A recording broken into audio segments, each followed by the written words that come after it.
In the 1990s, one of the coolest things around was the NBA. Coming off a breakthrough decade of popularity in the 1980s, the 1990s is when the NBA solidified its place as a global phenomenon that was here to stay. Growing up at the time, it seemed like everyone was a fan, and the NBA boasted some of its best and most popular players ever. Now, let's be honest, I think we all know who number one is here, but that doesn't mean we can't enjoy ranking them. So here it is, the top 10 NBA players of the 1990s. Number 10, John Stockton. The assist king and one half of the greatest NBA duos of all time, John Stockton literally defined the point guard position. Stockton is actually more than just the assist king.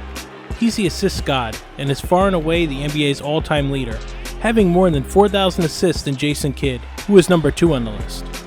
Stockton won 7 of his 9 consecutive assist titles in the 1990s, and it also has more steals than anyone else during the decade. Number 9, Gary Payton. Another player that is very similar to Stockton is the number 9th ranked player on this list, the Glove, Gary Payton. As you could tell by the nickname, Payton's defense was his trademark, and although sometimes he was overshadowed by his much flashier teammate Shawn Kemp, Payton was the best player on the 95-96 Seattle Supersonics team which reached the NBA Finals. He was named to 6 NBA All-Defense First Teams in the 90s, and was one of the few who actually could sometimes, and I mean sometimes, help contain the unstoppable force of Michael Jordan on defense. Number 8, Patrick Ewing. Being a huge New York Knicks fan, this one holds a special place in my heart. Now sadly, Ewing couldn't deliver the Knicks a championship. However, he did finish in the top 5 of MVP voting 5 times in the decade. The Knicks had made the playoffs in all 10 seasons of the 90s, and even made the NBA Finals twice. Ewing was not only the leading scorer on all 10 of those teams, but he was the unquestioned leader of the franchise. Hope is something that us Knicks fans really could use nowadays, and Ewing was a steady source of that during those years. Patrick Ewing, thank you for all you did, and you deserve this spot. Number 7, Scotty Pippen. Now, a lot of people say there is no shame in being called second fiddle to the immortal Michael Jordan, but I still feel that Scotty deserves more than that. Scottie Pippen is considered by many to be the best wing defender in NBA history and was named to 8 All-NBA Defensive First Teams. Pippen truly proved his worth in the 93-94 season, the year of Michael Jordan's first retirement. He led the Bulls to 55 wins, which was only 2 less than their previous championship season, and they only lost in the semifinals in a grueling 7-game series against a very strong New York Knicks team. Pippen finished 3rd in MVP voting this season, but he did receive 7 first-place votes. I've heard people refer to Pippen as Robin to Jordan's Batman, but I do think a better comparison would be Pippen as Batman to Michael Jordan's Superman. Number 6, Charles Barkley. He may not be a role model, but there are very few players that would be better to emulate than Sir Charles.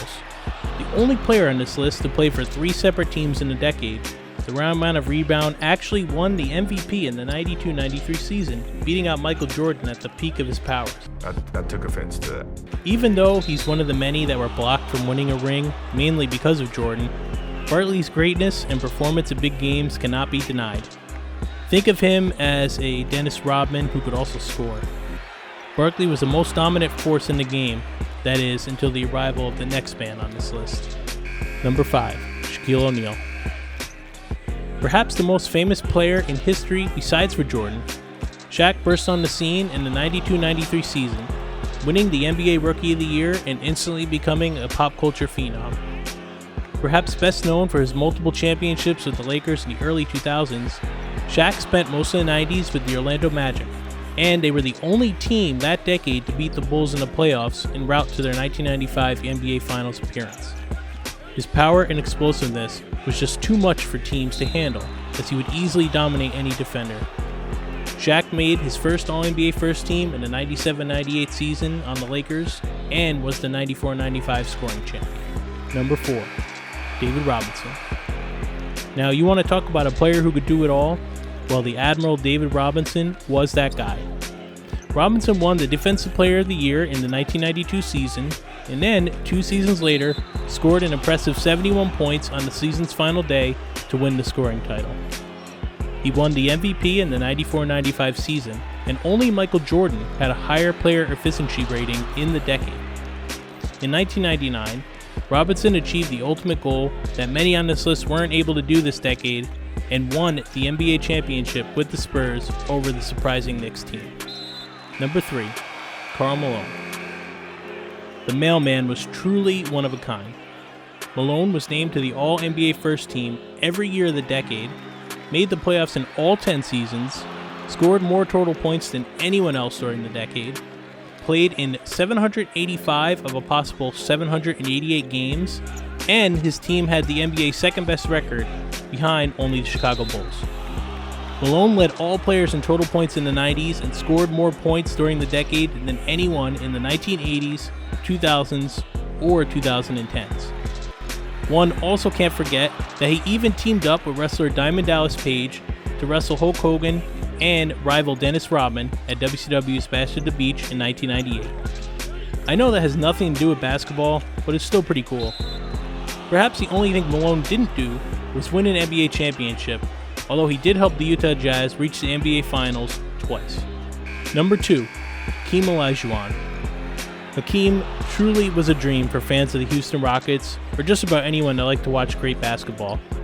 During Michael Jordan's short 2-year retirement, Olajuwon ruled the NBA, as the Rockets won back-to-back NBA championships in 1994 and 1995, and they totally outclassed his competition by dominating Patrick Ewing in 1994 and Shaquille O'Neal in 1995, and let's not forget his annihilation of David Robinson and the Spurs in the 1995 Western Conference Finals either. Hakeem was the MVP in 1993, 1994, and a Defensive Player of the Year as well. It's just a shame we never got to see an NBA Finals matchup with Hakeem's Rockets and Michael Jordan's Bulls, but Hakeem is a strong case as one of the all-time greats in the sport. Okay, now let's be honest, we all know who number 1 is, but there are a lot of great players who weren't mentioned, so let's check out some of these great honorable mentions here. Reggie Miller, Clyde Drexler, Grant Hill, Dikembe Mutombo, Alonzo Mourning, Dennis Rodman, Shawn Kemp. Number 1, Michael Jordan. As if there was any doubt. If you didn't think that Michael Jordan would be number 1 on this list, you must have never watched basketball ever. Jordan played 8 out of the 10 years in the 90s and ended up winning 6 NBA championships. The only year that he played in that he didn't make the All-NBA First Team was the 1994-1995 season, in which he only played 17 games and wore number 45. Jordan also won 4 MVPs, 6 NBA Finals MVPs, and was selected to 7 All-NBA Defensive First Teams as well. Jordan is the GOAT and unanimous number 1. There is no debate, and if you disagree, you're just trolling or you have no clue what you're talking about. Even a Knicks fan like me can admit that Michael Jordan is the best and easily the top player of the decade. If you like this video, please don't forget to like and subscribe for more content, and you can even tap the bell to be notified of new videos posted by us here at False Finish Productions. Don't forget to leave a comment and tell us what you would like to see in the future. Until next time.